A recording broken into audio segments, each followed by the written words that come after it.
Hi guys! It's Clint Gray again. Well, obviously you know this if you've been watching the videos and liking and subscribing. Hint hint. Yes, I really like seeing subscribers. Anyways, this is part 2. Still figuring out how to use my hands on the camera. And hopefully this light doesn't kill me. Part 2 of suicide and depression. And this is going to be where I basically talk about what everything you'll see. It's my opinion and everything with me. So I'm going to start out with the story. Now I'm going to give you a disclaimer. This could be a longer video. So please stick through it and watch it all. I love you guys so much. We're going to try and keep it short. So let's start off with the story. My name is Clint Gray, and I am a suicide survivor. 6th grade, basically throughout all of elementary school, I was bullied. I didn't really fit in. I was very sheltered. I didn't get out much. My parents didn't really take me places. I didn't have a lot of friends. And I was definitely picked on a lot more than the other kids. I was bigger. I mean, I'm still bigger. I'm fat. Don't get me wrong. I'm a big boy. But, wow, I just flicked my earbuds around. But I get to do YouTube and stuff, so it's great. But I was definitely picked on and bullied a lot. So around, I would always, actually, let's go this. I would always steal things, mostly because I didn't know how to talk to my parents, and they, intimidated me. So, my parents would always tell me, well, all you have to do is ask. Well, I already knew you were going to say no, and I'm scared of you. So, I wouldn't be able to talk to my parents at all. So, it was just very hard for me. And I think it was either 3rd grade year, I had a teacher named Mrs. Ellis. Favorite teacher by far. Well, instead of sitting... Oh, wow. Burping. Sorry. Instead of sitting me down in the office, she took care of all of my issues herself. And she really showed me how she cared about me. And that was really big for me.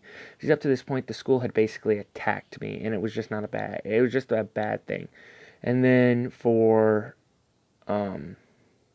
basically... 4th grade year, it was either 3rd or 4th grade year, I had Mrs. Ellis, and it was the greatest thing ever. And then I moved on, and I eventually got suspended for walking towards the principal threateningly, and when I just walked up to her really excited that I got an A on a test, because I didn't get A's on a test. I didn't care. I still don't fully really care. And it's getting me in trouble in class. Still don't fully care. But, 5th grade year, it was either 4th or 5th grade year that happened with Mrs. Ellis. 3rd, 4th, or 5th. I don't know.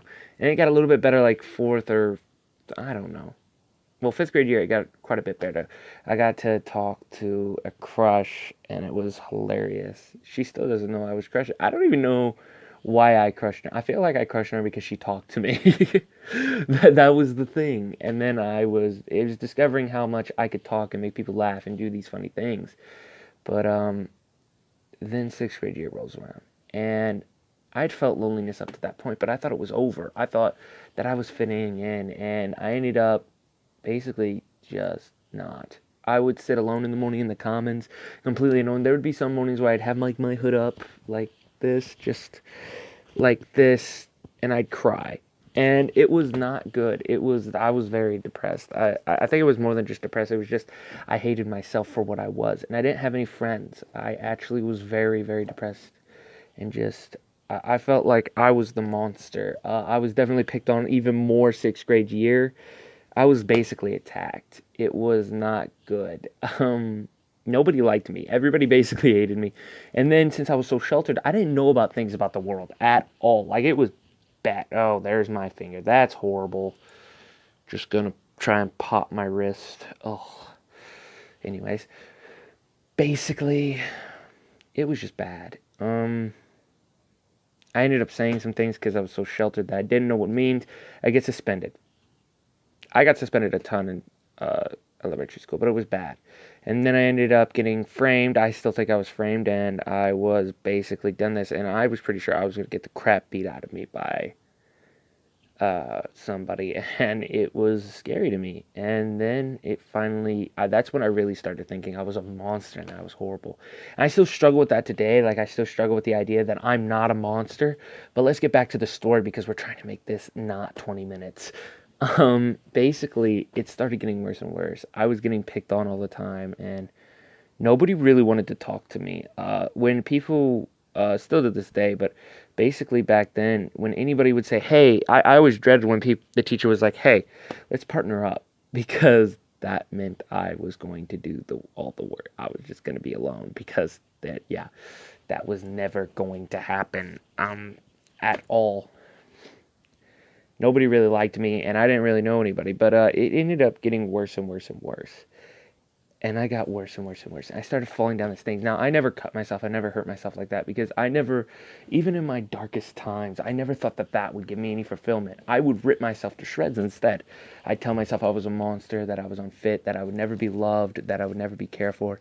My parents' situation was just bad. It still wasn't getting any better, and I felt alone, completely alone. So eventually I attempted. And I never fully went through with it. I attempted like 3 or 4 times before finally got to a moment where I decided that day I was going to kill myself. Because it was just the morning I had come into school and I was crying. I was so upset, and it was just this sense of hopelessness. I hated myself. I was a monster, and I was almost thoroughly convinced, since everybody gave me that look, that I was going to hurt somebody. And and the thing that I haven't told you is that I've always had anger issues. And it's always a struggle to control them, and I try so hard to control them. And I was definitely, for the first time, experiencing full-on rage, which would mean like some little thing would just upset me, piss me off, and the room would go red. And I was genuinely scared about that.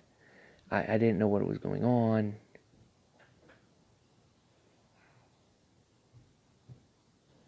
I didn't know what would be going on at all. And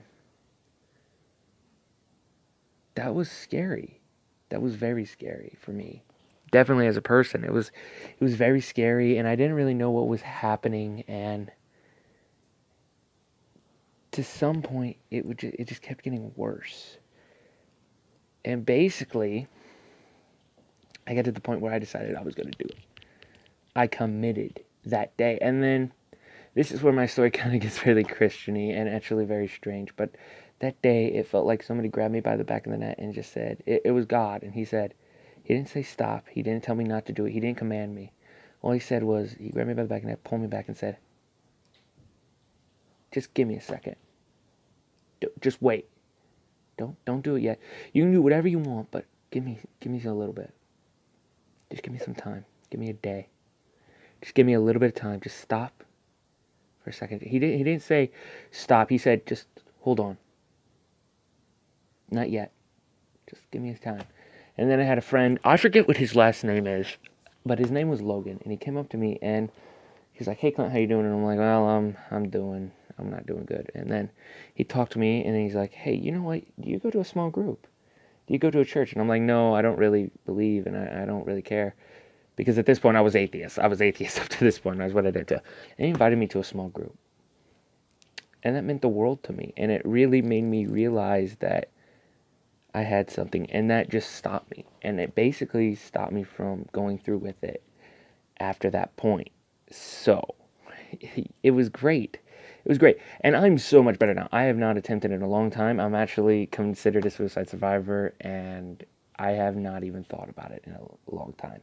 I go to like a dark, depressed state, but I have a plan in place. I have a support system, and I do have people around me who care about me deeply. And that is always so important. But somebody came up to me and said hello. Somebody gave me that thing, and then I did not accept Christ that day. Do not get me wrong. It was much later, and when I accepted Christ out of D now, when I saw something so powerful, so full of God, I just was like, I want to follow God. I'm all in. I'm ready. And I accepted Christ then, and then I basically was like, I'm following you, God. I'm following you. And then I think it was like a year or 2 ago now, I said, I'm all in for you, Christ. But enough about that. Now you know a little bit about my story. That was the quick version. There's a lot of details that I probably left out. Now, here's my opinion. And here's what I've dealt with. Now that you know what I've dealt with, my story is not nice. I'm going to tell you this right now. It's been about 2 years since I've attempted. and I went through counseling. I went through a counseling for a long point in time, and then I had a church group that has supported me so much. And finally, I don't attend. I don't do any of that. I would say it's about 2 years, and I'm finally going to be going back into counseling. So like anybody from like the school or anybody who's worried about me, don't be worried about me. I'm better. I'm okay now. We're good to go. I mean, there's days that I'm down, but at the same time, I know life is good, and I know that there are great things in my life. I've also realized something along my walk of getting better and recovering from this. And I'm telling this right now. If you're going through this right now, it's not a one day thing. It is so long and it's so hard to get to the point where you're finally okay. But I realized this. I'm like, I don't know who I'm going to take with me. And that's what stops me. I don't know who I'm going to affect. And I'm starting to realize it even more now with these videos and everything. Like, I didn't know I was going to do this. I didn't know I was going to actually do this. I thought about this for a long time, and now I'm just doing it. So I guess I decided to tell you a story today about me. Here's my opinion, though. If you do need help, go seek a counselor. They're not all bad. Definitely get a support group. And you're thinking, oh, we're going to go hold hands and keep it. No, no. I'm talking about for you, when you're in a dark place, you need a support group. And these are people that are close to you. These are your friends, people who know what you're going through, people you've talked to about it and do this. And I'm not talking about, oh, just only adults. No, these can be your friends. People like this. I have a small group right now with a bunch of people, especially the Stillwells and all those people. And I give them a huge shout out. Wednesday nights at the Stillwells. If you're watching this, you should definitely come. I'm going to just shout them out right now. Awesome thing. If you need an address, DM me. If you have my Instagram and you need an address, DM me. If you need an address and you don't have my Instagram, put it in the comments below. But it was they're my support group, and they help me a lot. They help me a lot. I get to talk to them, and they get to help me. But here's another thing: put a plan together. A person who you can call when you are down in this dark place that will probably come, and then put together like what's gonna help you take your mind off of it, and what's gonna help you put you in a better place and try to get you happy. Now, I'm not saying that's gonna take away all these feelings, these dark feelings, to either hurt yourself or your depression. It may not, but what it is gonna do is it's gonna take your mind off of it and make things a little bit better for you. So please do this, and then have phone numbers that you can call, the suicide hotline. Remember, if you don't know what the suicide hotline is and you don't know how to find it, either look it up on Google or look up Logic's song. Word out to Logic. Amazing dude. He has the song, and the song is the suicide hotline number. So do that. Talk to them. They're very, very trained, and they really want to help you. They actually do care a lot. They care a ton. And more than that, you got to just look at me. I've recovered. It's not going to be a one-day process. It's not. And you got to form a support group. You got to get these people around you. You have so much to live for. You're all amazing. You're all beautiful. And if anybody's bullying you and saying, oh, you're not beautiful, you're this, they're lying. They're lying. Females, males, it doesn't matter. I don't care. You can be dogs. If you're walking dance, you're beautiful. I'm serious, though. On a serious note, you are all beautiful. You're all amazing. You're all great. I chose to do this topic because a friend of me has another friend that's dealing with a person who's thinking about this, who's going through a dark time, and then I have other friends who are going through the same topic. And I just wanted everybody to know that I've gone through this too, and I'm more than willing to help. It actually helps me get through a lot of my issues if I'm helping people. So I love these videos, and I love everything I do with them, and I love you all. So please just get a support group together, get people who care about you, and don't be afraid to go talk to somebody and get help when you need it. You have so much to live for. You're all amazing. You're beautiful. You're great. Have an amazing day. I hope you liked my story. Have an amazing day. This was part 2. Later, guys. God bless.